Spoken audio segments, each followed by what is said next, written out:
Guys, അപ്പോൾ ഇന്ന് നമ്മൾ കാണിക്കുന്ന വീഡിയോ നമ്മളുടെ അടുത്തുള്ള വളവോടിനപ്പുറമുള്ള ഒരു KPMൻ്റെ ഫിഷ് പ്രോപ്പർട്ടിയുടെ ഒരു വീഡിയോ ആണ് കേട്ടോ. ഇത് കാണാനായിട്ട് ഒരുപാട് കാര്യങ്ങളുണ്ട്. അപ്പം നമുക്ക് അങ്ങോട്ടേക്ക് പോയാൽ ഇതാണ് മെയിൻ എൻട്രൻസ് വരുന്നത്. അവിടെ തന്നെ ഈ കുഞ്ഞു കുഞ്ഞു മീനുകളുള്ള ഒരു പോണ്ട് അവർ സെറ്റ് ചെയ്ത് വെച്ചിട്ടുണ്ട്. ആമ്പലും ഒക്കെ ഇട്ട് ഒരു ചെറിയ പോണ്ട്. ആ പോണ്ട് ഇങ്ങനെ താഴെ വരെ നമ്മൾ എൻട്രൻസ് ഫുള്ളും ഇതാണ്, റോക്കൊക്കെ വെച്ച് നല്ലൊരു സീനാണ്. അത് കഴിഞ്ഞ് താഴേക്ക് ഇറങ്ങുന്ന അതാണ് ഈ എൻട്രൻസ്. ക്രിസ്മസിൻ്റെ സമയത്താണ് ഞങ്ങൾ പോയത്.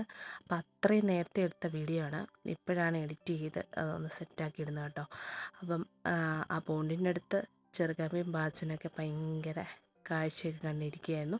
പിന്നെ നമ്മൾ എൻട്രൻസ് ഫുള്ളും ആ ഒരു വാട്ടർ ഇങ്ങനെ ഒഴുകി ഒഴുകി പോകുന്നത് നല്ലൊരു രസമാണ് കേട്ടോ കാണാൻ. അപ്പോൾ ക്രിസ്മസ് ഒക്കെ ആയതുകൊണ്ട് ഇവിടെ നല്ല രീതിയിൽ അലങ്കരിച്ച് വെച്ചിട്ടുണ്ട്. പിന്നെ ഇവിടെ നിന്ന് ഇങ്ങനെ താഴേക്ക് പോകുമ്പോൾ അവിടെ ഒരു ഫുഡ് സെഷനുണ്ട്. അതാണ് ആ ഫ്രണ്ട് വശത്ത് കാണുന്നത്. അവിടെ നിന്ന് താഴേക്ക് പോയാൽ നമുക്ക് കാണാനായിട്ട് ഒരുപാട് ചെടികളും പിന്നെ മീനുകളെ ഇട്ട് വെച്ചിട്ടുള്ള കുറേ അധികം റിങ്ങുകളും അതുപോലെ തന്നെ കുറേ മൃഗങ്ങളൊക്കെ ഉണ്ട് കേട്ടോ. അപ്പോൾ അതാണ് ആദ്യമായിട്ട് നമുക്കിവിടെ കാണാനായിട്ടുള്ളത്. ഈ സൈഡിലൊക്കെ ഇങ്ങനെ പലതരത്തിലുള്ള ചെടികളാണ്, സൈപ്രസും അങ്ങനെ പിന്നെ പൂവുള്ളതും ആയിട്ടുള്ള ചൈനീസ് ബോൾസും ഒക്കെ ഇങ്ങനെ അലങ്കരിച്ച് വെച്ചിട്ടുണ്ട്. നമുക്ക് അതിങ്ങനെ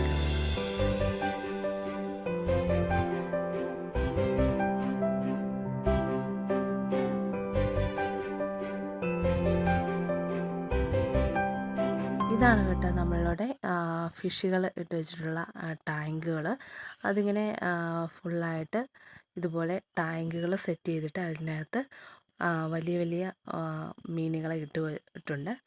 അപ്പം വീഡിയോയ്ക്കകത്ത് ശരിക്കും കാണാനായിട്ട് പറ്റത്തില്ല, കാരണം മീനുകളുടെ കളറുകൾ ആ ഒരു ചാര കളറൊക്കെ ആയതുകൊണ്ട് നമുക്കിങ്ങനെ വീഡിയോയ്ക്കകത്ത് കാണാൻ വളരെയധികം ബുദ്ധിമുട്ടാണ്. എന്നാലും കാണാൻ പറ്റുമെന്നാണ് തോന്നുന്നത്. അപ്പോൾ ആ കാണുന്ന അത്രയും വലിയ മീനുകളാണ് ഇതിൻ്റെ അകത്ത് കിടക്കുന്നത്. അപ്പോൾ ഇങ്ങനത്തെ കുറേ ടാങ്കുകൾ അവിടെ സെറ്റ് ചെയ്ത് വെച്ചിട്ടുണ്ട്. ആയിട്ട് കാണാൻ പറ്റുന്നത് ഇവിടെ കുറേ മൃഗങ്ങളും കാര്യങ്ങളൊക്കെ ഉണ്ട്. ഇത് ഗിനിപ്പന്നിയൊക്കെയാണ്. അപ്പോൾ അങ്ങനെയുള്ള മൃഗങ്ങളൊക്കെ ഇവിടെ ഇങ്ങനെ വലയിട്ട് സെറ്റ് ചെയ്ത് വെച്ചിട്ടുണ്ട്. അപ്പോൾ അതെല്ലാം കണ്ട് നമുക്കിങ്ങനെ നടക്കാനായിട്ട് പറ്റും.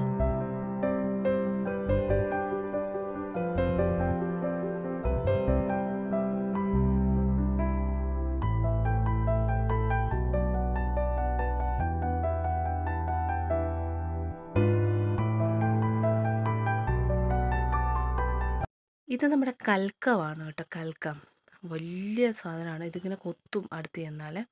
അപ്പം അതിനെ കണ്ടാൽ തന്നെ നമുക്ക് പേടി തോന്നും. കാണുന്നത് നമ്മുടെ പാത്തയാണ് കേട്ടോ. പാത്ത, ഇത് താറാവല്ല, പാത്തയാണ്.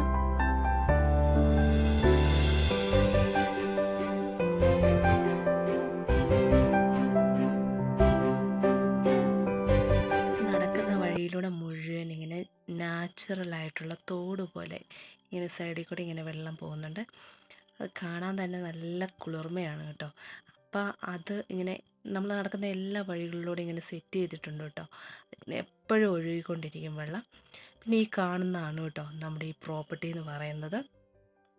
ഇവിടെ പലതരത്തിലുള്ള ഫെസിലിറ്റി ഉണ്ട്. ഒന്ന് കൊട്ടവഞ്ചി ഒക്കെയുണ്ട്. കൊട്ടവഞ്ചിയിലൊക്കെ കയറുകയാണെങ്കിൽ മീനുകളെയൊക്കെ ഒരുപാട് കാണാനായിട്ട് പറ്റും. നമ്മുടെ പാച്ചു. പിന്നെ ഇതുപോലത്തെ പാലം സെറ്റ് ചെയ്ത് വെച്ചിട്ടുണ്ട്. നമ്മുടെ കമുകൊക്കെ വെച്ച് നല്ല പാലവും അതുപോലെ തന്നെ സ്പൈഡർ നെറ്റും പിന്നെ ചെറിയ ചെറിയ കൂടാരങ്ങളൊക്കെ ഇങ്ങനെ ഇരിക്കാൻ പരുവത്തിന് ഓല മേഞ്ഞ കൂടാരങ്ങളൊക്കെ ഇവിടെ സെറ്റ് ചെയ്ത് വെച്ചിട്ടുണ്ട്. അപ്പോൾ ഞങ്ങളിവിടെ കുറേ നേരം ഇരുന്നു കേട്ടോ. നല്ല രസമാണ്. നല്ല കാറ്റൊക്കെ കൊണ്ട് ഇങ്ങനെ സ്വസ്ഥമായിട്ട് ഇരിക്കാൻ പറ്റും. അതുവഴി കൊട്ടാഞ്ചി പോകുന്നവരെയൊക്കെ നമുക്ക് കണ്ടുകൊണ്ട് ഇവിടെ ഇങ്ങനെ ഇരിക്കാനായിട്ട് പറ്റും. അപ്പോൾ ചെറുക്കാപ്പയെ കയ്യിൽ നിന്ന് വിടാതെ ഇങ്ങനെ പിടിച്ചുകൊണ്ട് നിൽക്കുകയാണ് കേട്ടോ. ചുറ്റും സേഫ്റ്റിക്ക് ഇങ്ങനെ വലയൊന്നും അടിച്ചിട്ടൊന്നുമില്ല. അതുകൊണ്ട് തന്നെ പിള്ളേരെയും കൊണ്ട് വരുമ്പോൾ നമ്മൾ വളരെയധികം സൂക്ഷിക്കണം. ഇത് നമ്മൾ ഇപ്പം കണ്ടേക്കുന്ന കൂടാരത്തിനകത്തിരുന്നിട്ട് ചുറ്റോട് ചുറ്റും കാണുന്ന ഒരു കാഴ്ചയാണ് കേട്ടോ. അപ്പോൾ ഇപ്പോൾ സമയം രാത്രിയാകാറായി. ഞങ്ങൾ ഒരു സന്ധ്യാസമയത്താണ് വന്നത്. ഈ ഒരു സമയത്ത് ഇവിടെ ഇരിക്കുവാണെന്നുണ്ടെങ്കിൽ നല്ല കാറ്റും തണുപ്പും ഒക്കെ ആയിട്ട് ഇങ്ങനെ ഇരിക്കാൻ പറ്റും. പിന്നെ നമ്മൾ പോകുന്ന വഴിക്കെല്ലാം അവർ മിസ്റ്റ് അറേഞ്ച് ചെയ്തിട്ടുണ്ട്. അപ്പം നടക്കുന്ന വഴിക്ക് എല്ലാം ദേഹം നനയും. ഒരു മിസ്റ്റ് കാണാനായിട്ട് പറ്റും. അതിങ്ങനെ എപ്പോഴും അവർ സ്പ്രേ ചെയ്തുകൊണ്ടാണ് ഇരിക്കുന്നത്. അപ്പോൾ ഇത്രയൊക്കെ ഉള്ളൂ ഇവിടുത്തെ കാഴ്ചകളും വിശേഷങ്ങളൊക്കെ. പിന്നെ ഞങ്ങൾ ഇവിടുത്തെ ഫുഡൊന്നും ട്രൈ ചെയ്തില്ല, സമയമില്ലാഞ്ഞുകൊണ്ടാണ്. അപ്പോൾ നെക്സ്റ്റ് തവണ പോകുമ്പോൾ നമുക്ക് ഫുഡും ട്രൈ ചെയ്യാം. അപ്പോൾ ഒരു ഡീറ്റെയിൽഡായിട്ട് എല്ലാം കാണിച്ചൊരു വീഡിയോ ഇടാം. അപ്പോൾ അതുവരെ ബൈ ബൈ.